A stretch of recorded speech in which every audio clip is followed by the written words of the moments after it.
힘이 될 줄로 믿습니다. 자, 오늘 본문 말씀 좀 잠깐 보겠습니다. 21장 1절을 보죠. 21장 1절 보면 그 새하늘과 새 땅을 언급하고 있습니다. 1절 같이 읽겠습니다. 1절입니다. 같이 읽겠습니다. 보니 처음 하늘과 처음 땅이 없어졌고 바다도 다시 있지 않더라. 큰일 났습니다. 다른 건 다 좋은데 바다가 없대요. 바다가 없대요. 바다 여행 좋아하는 사람 어떻게 할 거예요? 예? 지금 코로나 시대를 맞이해가지고 사람들이 가장 가고 싶은 1순위 여행지가 바다거든요. 동해바다에 얼마나 많은 사람들이 갔는지 거기 해돋이 거기 다 막아놨는데 그 차 안에서 그 해돋이 맞이한다고 그렇게 갔다 그러는데 새하늘과 새 땅에는 바다가 없습니다. 바다가 없습니다. 이 바다는 성경에서 거의 부정적인 이미지고 이 나쁜 것들은 다 바다에서 나와요. 나쁜 것들. 사탄의 세력이 바다에서 나오거든요. 그래서 이 바다의 세력을 하나님이 제압하고 바다 짐승, 그 다음에 이 용, 그 다음에 구불구불한 뱀, 이런 것들. 계시록 13장에 보면 이 짐승이 바다에서 나와요. 땅에서만 나오는 게 아니라 바다에서도 나와요. 그렇기 때문에 이 사탄의 어둠 세계가 완전히 다 사라진 것을 상징하는 그런 의미에서 바다가 없다고 이야기를 한 것이고요. 실제적으로 새하늘과 새 땅에는 우리가 일반적으로 알고 있는 그런 의미의 바다는 존재합니다. 계시록의 언어는 상징 언어이기 때문에 혹시 나 새하늘과 새 땅 가면 다 좋은데 이거 바다가 없어가지고 참 이거 고민이 되네. 안 갈까봐 걱정돼서 내가 오늘 얘기하는 거예요.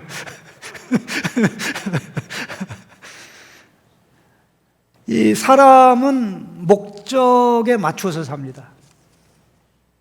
시험이 있다 하면 시험 준비하죠. 입사를 준비하고, 그게 무질서하게 살다가도 이 배우자가 생기면 정리하죠. 살도 빼고, 또 미도 다듬고, 뭐 심한 경우는 그런 경우가 있습니다. 결혼도 안 했는데 결혼한 것처럼 살다가 이제 배우자가 정해지면 이제 정말 순수한 사람인 것처럼 자기를 위장하기도 합니다. 물론 오늘날 이게 중요하지는 않습니다만은 그러나 성경의 기준이 바뀐 건 아닙니다. 목적지에 맞추어서 또 목적에 맞추어서 사는 것이 인간인데, 인간이 어떤 목적을 가지든지 그 목적이 우리를 지탱하고 이끌어가지는 못합니다. 목적을 이루는 경우도 많지 않고 또 연초에 계획을 세우지만 그 계획을 이루지 못하는 경우가 많습니다. 그렇기 때문에 좀 허무하고요. 목적이 이루어져도 그 목적을 이루었을 때 내가 예상했던 기대와 만족을 가져다 주지는 못합니다. 어떤 사람이 뭐 좋은 책을 소개해서 또 그 책에 이 책을 읽으면 이렇게 되고 이렇게 되고 합니다 해서 그 책을 사서 열심히 읽어봤더니 원하는 100%가 나오는 경우가 있습니까? 그렇지 않은 경우가 더 많습니까? 그렇지 않은 경우가 더 많죠. 괜히 샀네. 괜히 샀네. 시간 낭비네.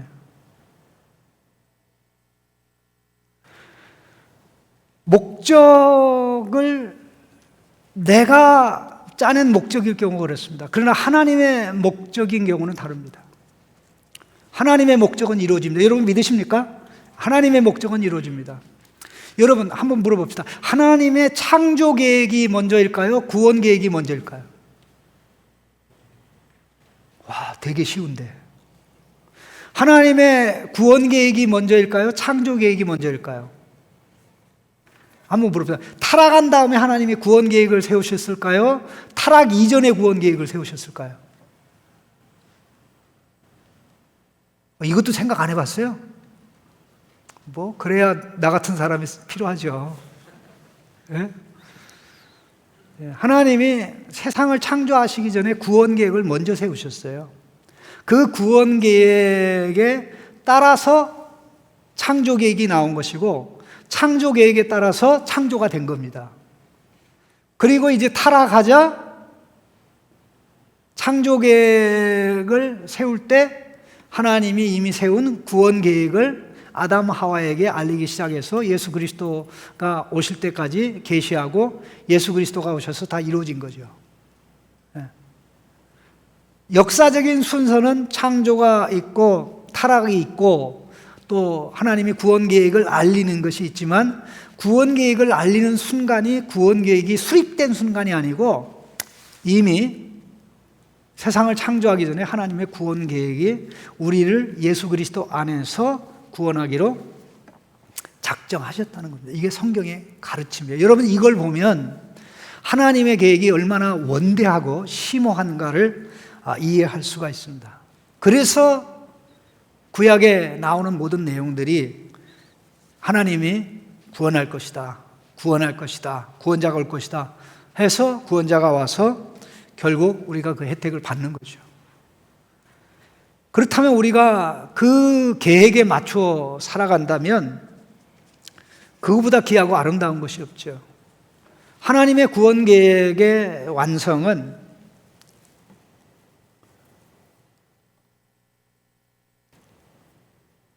에덴 동산을 회복해서 그것을 영원히 새하늘과 새 땅으로 만드는 겁니다.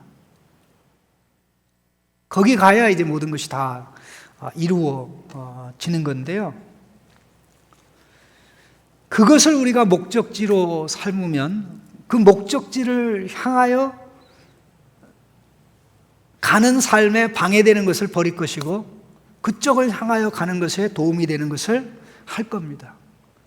다시 말해서 선택을 하고 집중을 하겠죠. 나는 무엇을 위해 살아가는가? 하나님의 자녀로 살아가는 것이 내 인생의 목적인가? 그리고 내가 마침내 가야 될 곳이 새하늘과 새 땅이라면 거기 가려면 어떻게 해야 되는가? 우리는 답은 다 알고 있어요. 유학 가는 사람은 유학 준비를 하죠. 저는 참 하나님의 은혜로 참 유학 준비를 잘했습니다. 잘하려고 한 건 아니고 평상시에 열심히 했는데 뭐 하나님이 그렇게 가르쳐 준 건 아닌데 그 유학할 마음이 생기면서부터 좀 영어를 열심히 해야 되겠다 뭐 그런 생각을 그때부터 한 게 아니라 고등학교 때부터 영어를 열심히 했어요. 하나님이 나를 쓰실 것 같은 느낌이 들고 또 뭔가 내가 하나님 앞에 쓰임이 되려면 그게 필요하기 때문에 그렇게 열심히 그렇게 하고 그랬는데 그게 이제 영어였죠. 미국에 갔습니다. 저는 미국에 가자마자 강의를 거의 다 알아들었어요. 미국에 가자마자 그대로 강의를 내가 노트 다 했어요. 그 친구들이 날 보면서 깜짝 놀라는 거예요. 어디 어느 학원 다녔냐고. 나 학원 다닌 적 없다고. 그냥 평상시에 그냥 열심히 했을 뿐이라고. 여기서 준비가 되니까 거기서 그대로 써먹은 거죠. 우리가 가서 새하늘과 새 땅에 가서 사는 삶은 여기서 사는 삶하고 본질적으로 다르지 않아요. 여러분 그걸 알아야 됩니다. 본질적으로 다르지 않아요.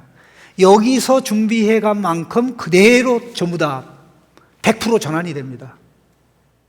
네? 이 땅에서의 지식은요, 여기서 사는 데만 필요하고요, 시간만 지나면 아무 소용이 없어요.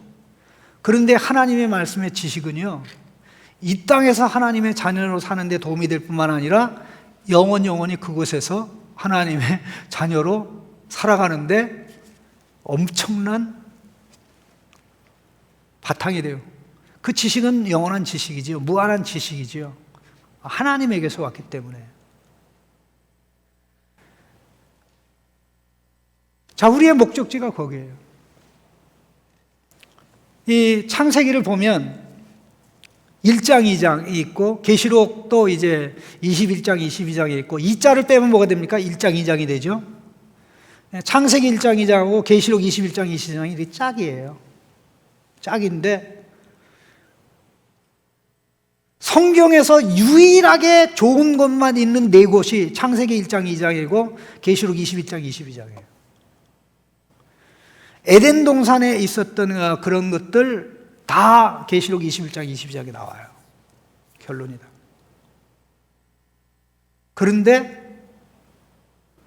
우리가 들어가는 새하늘과 새 땅은 에덴 동산의 회복이 아니고 에덴 동산 회복의 플러스 알파입니다.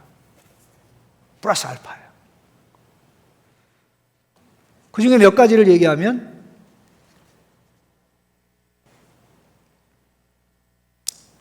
하나님의 에덴 동산을 만들 때는 그게 온 세상을 하나님이 만든 온 세상을 에덴 동산처럼 만들려고 주신 모델 하우스예요. 그건 아담과 하와의 이 통치를 통해서 만들어 가야 돼요. 모델이에요. 하나님이 주신 모델. 이걸 모델로 해서 온 세상을 만들어 가라 그거거든요. 그런데 새하늘과 새 땅은 모든 게 다 완성된 낙원이에요. 두 번째, 에덴 동산에는 선악과가 있는데 새하늘과 새 땅에는 선악과가 없습니다. 선악과가 없다는 건 뭘 의미합니까? 에덴 동산에서는 아담 하와를 시험하는 테스트 기간이 있었지만 새하늘과 새 땅에는 시험이 없다. 시험이 없다. 모든 거 다 끝난 거예요. 그게 에덴 동산은 없어질 수 있었는데 상실될 수 있었는데 그래서 파라다이스 로스트죠. 그러나 새하늘과 새 땅은 이터널 파라다이스. 상실될 게 아니에요. 에덴 동산에는 선악과와 함께 생명의 나무 열매, 생명나무도 있었는데 생명나무의 열매를 아담 하와가 따먹은 적이 있나요, 없나요? 그럼 타락한 다음에 따먹으려고 그랬어요? 따먹으려고 안 했어요? 따먹으려고 그랬죠. 그래서 하나님이 이 천사 보초를 세워가지고 지키다가 나중에 하나님이 그냥 완전히 그냥 갈아버렸어요.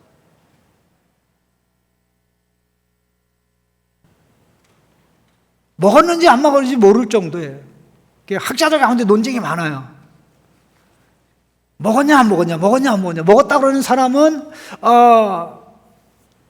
하나님이 생명나무의 열매를 먹지 말라는 이 말씀을 안 했으니까 먹을 가능성이 있다고 보는 거고, 그 다음에 먹지 않았다고 주장하는 사람은 그렇게 중요한 것인데 먹었으면, 아담이 먹었으면 아담 하와가 선악과를 따먹기 전에 생명나무의 열매를 먹었던 것처럼 타락 후에도 먹으려고 하니까 하나님이 막았다. 그렇게 딱 한 줄만 쓰면 되는데 없는 걸 보니까 안 먹은 것 같다. 이렇게 해서 학자들이 싸워서 지금도 싸움은 안 끝나고 있어요. 그 제가 내린 결론이 뭐냐? 그만큼 그건 중요하지 않다는 겁니다. 오히려 생명나무에 초점이 있는 게 아니라 선악과에 초점이 있었죠. 예? 생명나무에 초점이 있고 선악과에 초점이 있었죠. 그런데 이거 새하늘 갔을 때는 뭐에 초점이 있는 거예요? 생명나무에 초점이 있어요. 그 생명나무의 열매가 얼마나 풍성히 맞아요? 그 생명나무의 열매를 그 나라에 들어가는 자들이 다 누리게 되죠. 그런데 그보다 더 중요한 게 있습니다. 에덴 동산에서 아담과 하와는 하나님과 24시간 교제했다, 교제 안 했다? 24시간 교제 안 했습니다. 하루에 정한 시간에 하나님이 나타나셔서 교제하시고 떠나셨어요. 그러니까 에덴 동산에 하나님의 집이 있었을까요, 없었을까요? 성막 혹은 성전. 하나님의 거처가 에덴 동산에 있었을까요, 없었을까요? 없었습니다. 없었습니다. 우리 화면 좀 띄워주시죠. 창세기 3장 8절 우리 같이 읽어보겠습니다.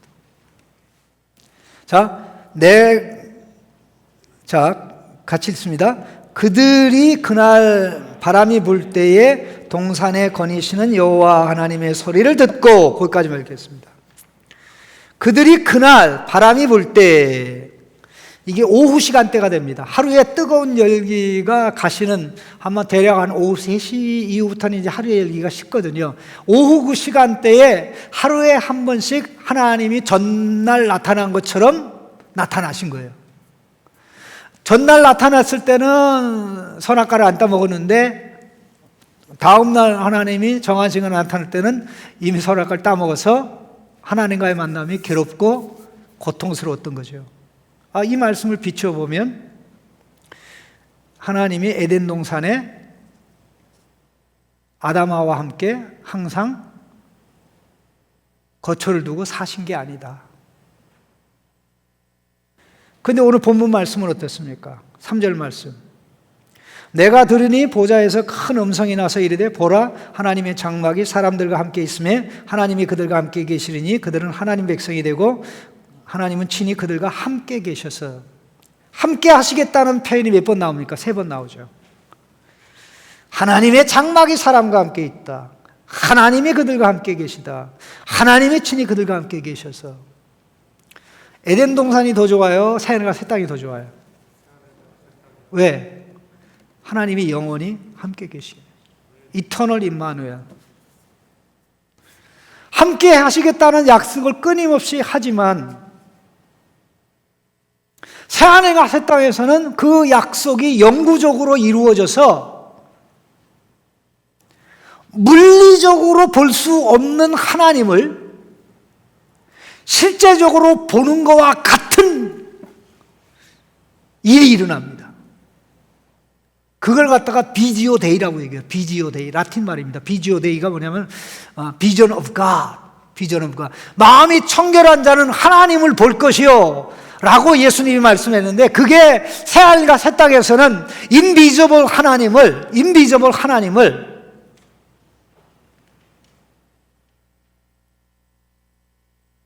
경험하게 돼요. 자, 여러분 태양을 경험합니까? 경험 못합니까? 새하늘과 새 땅에는요, 태양이 있고 별도 있고 또 달도 있는데, 태양과 달의 기능이 필요가 없어요.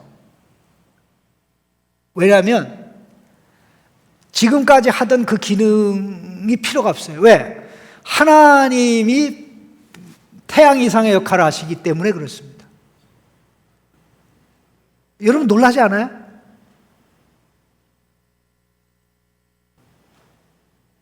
안 놀래. 참, 이런 세계가 있다는 것을 모르고 산다는 게 불행 아닙니까? 예수님 때문에 이런 데 갈 수 있게 되었다는 게 얼마나 놀랍습니까? 그 생명의 열매를 먹게 되고 누리게 되고, 거기에는 이 땅에서 우리가 경험하는 그 고통과 아픔이 더 이상 존재하지 않습니다. 4절 말씀 같이 읽겠습니다. 모든 눈물을 그 눈에서 닦아주시니 다시는 사망이 없고 애통하는 것이나 곡하는 것이나 슬픈 것이 다시 있지 아니하니 처음 것들이 다 지나갔습니다. 아담의 죄로 인해서 인간 세계에 들어온 나쁜 것들이 다 제거되죠. 그 중에 가장 결정적인 거는 그 두 마리가 없어요. 두 놈이. 우리 안에 짐승과 우리 밖의 짐승, 짐승 두 마리가 없어요. 이 죄라는 그 죄가 없고, 밖에 짐승, 사탄이 없어요. 사단과 그의 세력들은 영원히 불못에 던져졌기 때문에 거기 없죠. 그러니까 어떻게 됩니까? 허무함이라는 게 존재하지 않습니다. 허무함이 존재하지 않아요. 한번 질문해 봅시다. 새하늘과 새 땅은 놀고 먹는 곳이다, 아니다? 새하늘과 새 땅은 할 일 없이 그냥 소일하는 곳이다? 할 일이 많은 곳이다? 네, 할 일이 많습니다. 모든 게 의미가 있고 모든 게 가치가 있습니다. 에덴 동산에서는 아담과 하와가 타락하기 전까지만 왕노로 됐지만 새하늘과 새 땅에서는 하나님의 아들, 딸들 모두가 다 각자 왕으로서의 역할을 하게 됩니다. 근데 얼마나 바빠요. 근데 의미가 넘쳐납니다. 어디 가도 하나님의 영광이 빛나고 그 빛나는 하나님의 영광이 내 얼굴에 비치면서 나를 통해서 하나님을 경험하고 하나님에게서 하나님 경험하고 우리를 통해서 하나님 경험한, 그래서 어디 가든지 이러한 그 말로 다 할 수 없는 희열과 기쁨이 있기 때문에 그때 우리가 구현하는 이 통치라는 것은 상상을 초월하는 위대한 일이죠. 그때 거기에 가면 우리의 신분이 변하냐? 지금 현재 신분이 그대로 그때 거기서 우리가 가질 신분입니다. 하나님의 자녀라는 신분, 또 하나님의 아들이라는 신분, 하나님의 시민. 그 개인으로 볼 때는 하나님의 자식이고, 단체로 볼 때는 하나님 백성이고, 국가 개념으로 볼 때는 시민이죠. 지금 현재 우리가 하나님의 시민이잖아요. 하나님 나라의 시민, 하나님의 백성, 하나님의 자녀. 근데 거기 가도 똑같이 하나님의 자녀, 하나님 나라 백성, 새하늘과 새 땅의 시민이죠. 근데 중요한 건 뭐냐? 지금 여기서는 불완전한데 거기서는 완전하다, 완벽하다. 여기서는 하나님 자식 노릇 어설프게 하는데 거기서는 완벽하게 한다. 여기서는 몇 점짜리인데 거기서는 100%. 여기서는 조금 성령 충만하다가 사그러지고 나가 자빠지는데 거기서는 온전히 성령 충만해서 아주 신나게 하나님 자녀의 특권을 가지고 왕적인 존재로 살아가게 된다는 것이죠. 거기는 저주가 없습니다. 저주가 없다는 것이 무엇을 의미합니까? 다 해결됐다는 거죠. 그게 우리가 도달해야 될 영구적인 목적지 새하늘과 새 땅입니다. 북한을 한 번씩 갔다 오는 사람들은요, 북한이 이 세상에서 유일하게 지상낙원이라고 믿어요. 공부를 많이 한 사람도 그래요. 왜냐하면 여러분, 평양이라는 데가 어느 정도냐면요, 평양이라는 전체가 하나의 모델 하우스예요. 여러분, 모델 하우스가 우리 창신교회만큼 규모가 돼도요, 이거는 어마어마한 거죠. 근데 이 평양이라는 전체 자체가 이게 모델이에요. 그래서 거기 한번 가보면,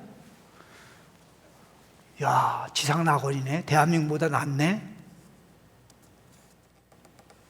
그렇게 이상한 또라이들이 돼서 돌아와요. 나는 그래서 거기 안 가요. 네? 왜냐하면 모든 게 다 그렇게 기획이 돼 있고 모든 게 다 그렇게 만들어져 있고요. 심지어는 여러분들이 잘 알고 있는 목사님 중에 천국 가셨는데 1974년에 여의도 광장에 와서 대집회를 하신 그 목사님이 계신데, 그야말로 20세기의 위대한 이벤저리스트, 복음 전도자. 근데 그분이 평양을 방문했는데, 그때 그 당시만 해도 김일성을 만났는데, 김일성 앞에서 내가 지금까지 본 세상 중에 여기 이 평양이, 북한이 지상낙원이라는 것을 내가 몸소 보게 돼서 영광과 특권이라고 얘기를 했다는 거예요. 그분이 그 말을 했는지는 모르지만 북한에서는 그렇게 소개를 해요. 유일한 지상낙원. 근데 지금 엄청나게 많은 사람들이 죽어가고 있죠. 예? 지금 동해바다, 서해바다에 배 한 척이 안 뜨고 있어요. 그 고기를 잡아서 살고 있는 인민만도, 백성만도 거의 한 100만 이상 될 텐데 모든 게 다 올스탑입니다. 코로나 막기 위해서 다 죽어. 그래도 그게 낙원이래요. 우리가 2021년 산다고 코로나부터 자유롭지 않습니다. 코로나가 물러간다고 또 백신 맞는다고 그건 해결되면 또 다른 문제가 와요. 이 땅에 소망이 없습니다. 이 땅에 소망이 없어요. 어디를 보고 살아야 돼요? 새하늘과 새 땅에 맞춰서 살아야 돼요. 그것만 우리의 힘이 되고 우리의 능력이 되고 우리로 하여금 신나게 살아가게 하는 줄로 믿습니다. 자, 그러면 어떻게 살아야 되냐 말이죠. 그 목적지에 맞춰서 살아야 되죠.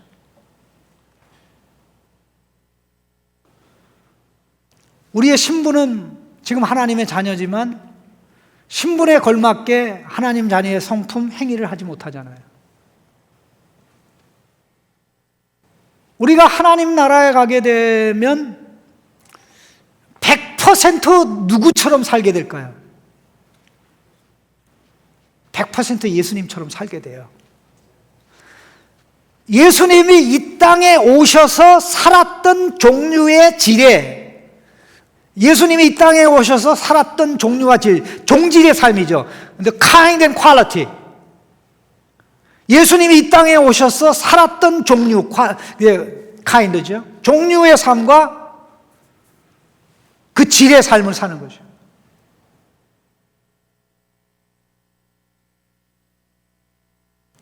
그러면 지금 우리가 아무리 노력하고 애를 써도 그렇게는 못 살죠.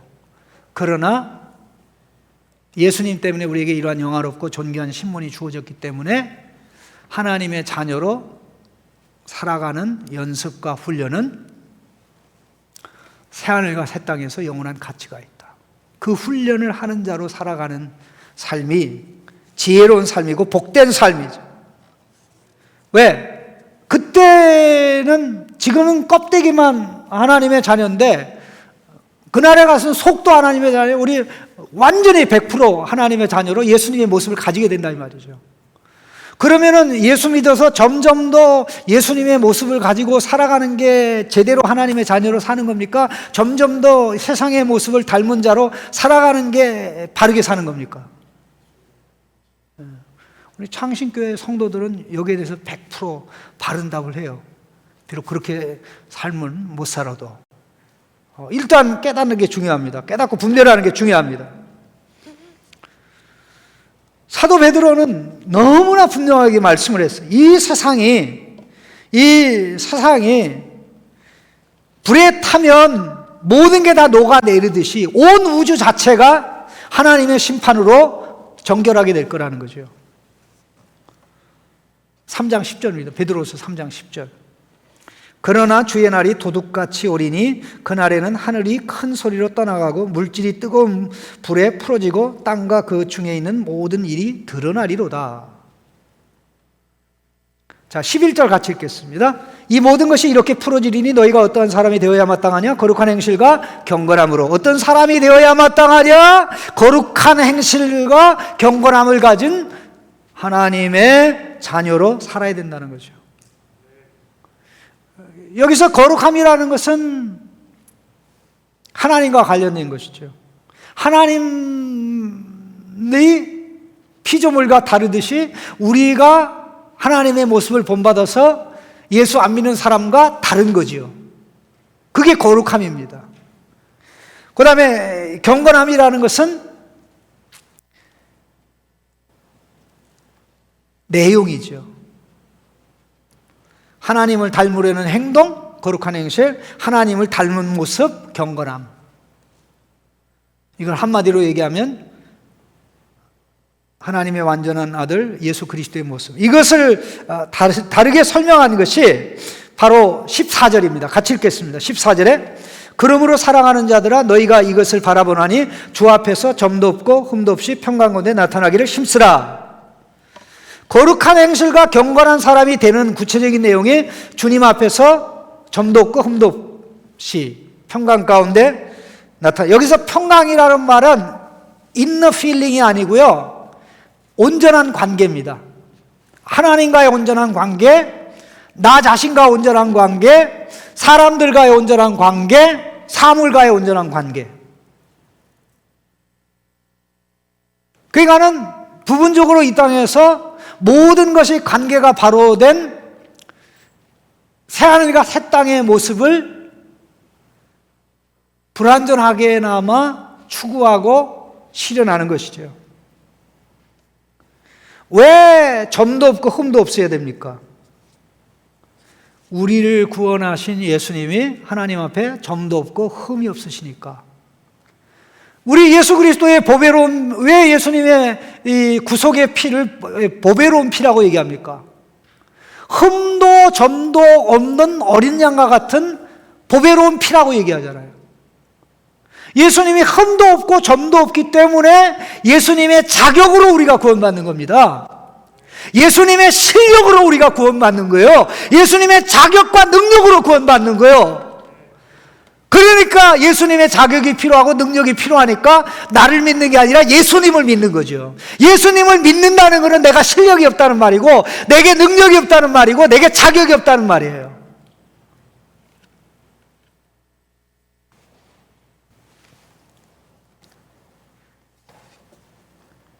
자, 2장 10절에 이런 내용이 있습니다. 예수 안 믿는 사람들의 모습이 어떨까요? 점이 많고 흠이 많아요. 점이 많고 흠이 많아요.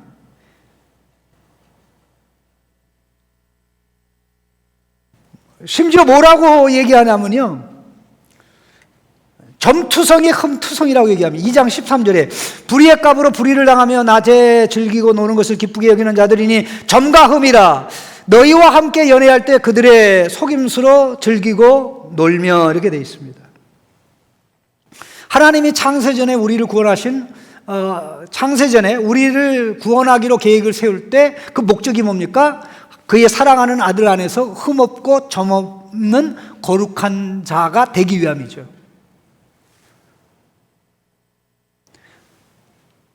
그러니까 우리의 구원자 예수님이 흠없고 점없고, 우리를 구원하신 목적이 흠없고 점없고니까 이 땅에 살면서 하나님의 자녀로 우리의 영원한 목적지에 맞게 살아가는 삶은 이러한 모습으로 한 걸음 한 걸음 나아가게 되는 것이죠. 이렇게 살아가는 인생은 결코 허무하지 않습니다. 똑똑한 삶이고요, 지혜로운 삶이고요. 이야, 예수 믿는 사람들이 죽으면 공통적으로 후회하는 게 있고요, 예수 안 믿는 사람들이 죽으면 공통적으로 후회하는 게 있어요. 그런데 후회 내용이 다 달라요. 믿으면, 물어봅시다. 유상선 목사가 죽으면 죽자마자 후회하는 게 뭘까요?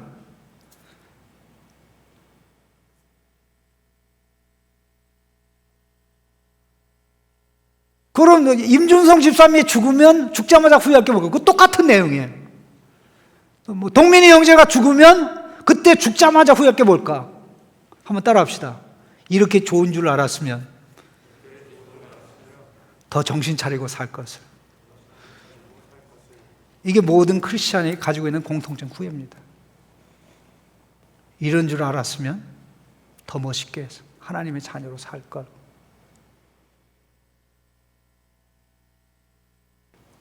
그럼 안 믿는 사람들의 공통적인 후회는 뭐죠? 그럼 불신자한테 물어볼까요? 그 사람들은 몰라요. 그게 뭐냐면요, 한번 따라 합시다. 이런 줄 알았으면 예수 믿을 걸.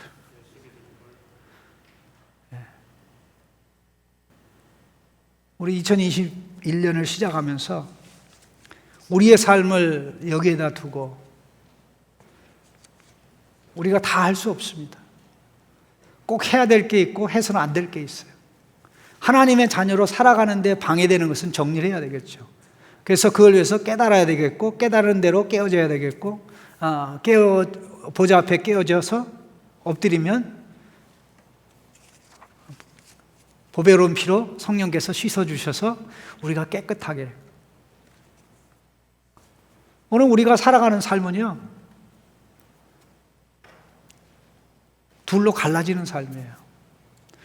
좋은 쪽으로 가든가 나쁜 쪽으로 가든가, 악한 쪽으로 가든가 선한 쪽으로 가든가, 의로운 쪽으로 가든가 불의한 쪽으로 가든가. 그래서 계시록 그 22장에 보면, 그냥 뭐 시간이 없어서 안 보겠는데요, 한번 따라합시다. 불구불, 불구불, 더그더, 불구불 더그더, 불구불 더그더. 한번 따라합시다. 불구불 더그더. 이게 어느 나라 말입니까? 예, 한국말입니다. 불구불이라면요, 불의한 자는 그대로 불의를 행하고, 불의한 자는 그대로 불의를 행하고, 불구불. 그 다음에 더그더. 더그더는 뭐예요? 더러운 사람은 그대로 더럽고, 더러운 사람은 그대로 더럽고. 그러면 이 두 개의 반대가 뭐죠? 불의의 반대는 의죠. 의그, 한번 따라합시다. 의그, 그 다음에 더러운 것의 반대는 뭐죠? 예, 이게 거룩이잖아요. 그 다음에 거그거. 이건 잘 안 외워지더라고. 내가 되게 많이 노력했는데 잘 안 돼. 발음이 안 돼요. 거그거. 그러니까 의그, 거그거. 되게 어렵다. 자, 의로운 사람은 그대로 의롭고, 거룩한 사람은 그대로 거룩하게 하라. 이렇게 나눠져요. 그냥 새하늘과 새 땅을 목적지로 삼아서 바라보는 사람은 전자의 불구불 더그더에 해당됩니까? 의그, 거그거에 해당됩니까? 바로 이 의그, 거그그에, 그가 거그 뭐야? 거에 해당이 됩니다. 이거 한 번 더 확인합시다. 그리고 기도하겠습니다. 22장인데요. 22장 보시면 됩니다. 22장 15절이 될 거, 11절입니다. 2211 같이 읽겠습니다. 불의를 행하는 자는 그대로 불의를 행하고, 더러운 자는 그대로 더럽고, 의로운 자는 그대로 의를 행하고, 거룩하는 자는 그대로 거룩하게 하라. 내가 이거 만들어내는 거 얼마나 적었는 줄 알아요? 외우려고? 내가 좀 가끔 미친다니까. 예? 이게 안 외워져가지고, 불의를 행하는 자는 그대로 불의를 행하고, 불구불, 그 다음에 더러운 자는 그대로 더럽고, 더그더, 의로운 자는 그대로 의를 행하고, 의, 그 다음에 거룩한 자는 그대로 거룩하게 하라. 거. 그래서 이 표어하고 이 말씀하고 우리 표어가 맞죠. 깨닫고, 깨어지고, 깨끗하게. 이게 21년 올해만이 아니라 주님이 오시는 그날까지 우리가 살아야 될 가장 영광스럽고 존귀한 삶인 줄로 믿습니다. 나는 그렇게 살려고 애쓸 것입니다. 여러분 같이 갑시다. 그 길로 같이 움직입시다. 우리 같이 기도합시다. 21년 올해 새로운 결단과 마음을 가지고 깨닫는 자로, 깨어지는 자로 깨끗하게 되어서 살아갈 수 있도록 하나님 역사하시고 인도해 주옵소서. 새하늘과 새 땅을 생각하면 이거는 거기에 맞는 삶이 아니야. 이게 거기에 맞는 삶이야. 정리, 질서가 취사선택, 버릴 거 버리고 택할 거 택하게 됩니다. 하나님 이러한 지혜와 이러한 통찰과 분별력이 있어지도록 하나님께서 도와주시고 이끌어 주옵소서. 같이 통성으로 기도하겠습니다.